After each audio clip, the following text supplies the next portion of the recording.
आता मोठी बातमी समोर आलेली आहे। हवामान विभागाने पुन्हा एकदा महाराष्ट्रात जोरदार पावसाचा इशारा दिलाय। एकीकडे राज्यात उन्हाचा चटका चांगलाच वाढलेला आहे, तापमानात मोठी वाढ झाली आहे, तर दुसरीकडे राज्यात पुन्हा एकदा पावसाचा इशारा देण्यात आलाय। वादळी वाऱ्यासह जोरदार पाऊस आणि गारपिटीचा इशारा देण्यात आलाय।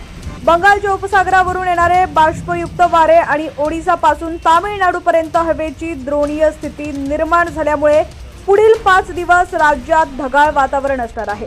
यामुळे वादळी वारे, ढगांच्या गडगडाटासह अवकाळी पावसाचा अंदाज हवामान विभागाकडून वर्तवण्यात आलेला आहे।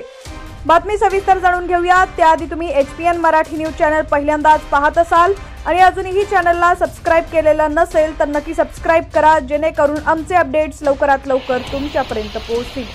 मंगळवारी आणि बुधवारी राज्याच्या बहुतांश भागांमध्ये गारपिटीचा अंदाज हवामान विभागाकडून वर्तवण्यात आलाय। या काळात ताशी 40 ते 60 किलोमीटर प्रति तास वेगानं वारं वाहून ढगांच्या गडगडाटासह अवकाळी पाऊस पडण्याचा अंदाज हवामान विभागानं वर्तवलाय। दरम्यान या काळात राज्यात कमाल तापमान 35 ते 42 अंश सेल्सिअस दरम्यान राहील असंही हवामान विभागानं म्हटलेलं आहे। बाष्पयुक्त वातावरण आणि तापमान वाढीमुळे जास्त उंचीचे ढग निर्माण होत आहेत, त्यामुळे पुढील 5 दिवस अवकाळी पावसाचं वातावरण राहील असंही हवामान विभागानं म्हटलेलं आहे। दरम्यान दुसरीकडे विदर्भात उन्हाचा तडाखा कायम असल्याचं पाहायला मिळतंय। रविवारी नागपूरचा पारा वाढून 41.2 अंशावरती पोहोचलाय।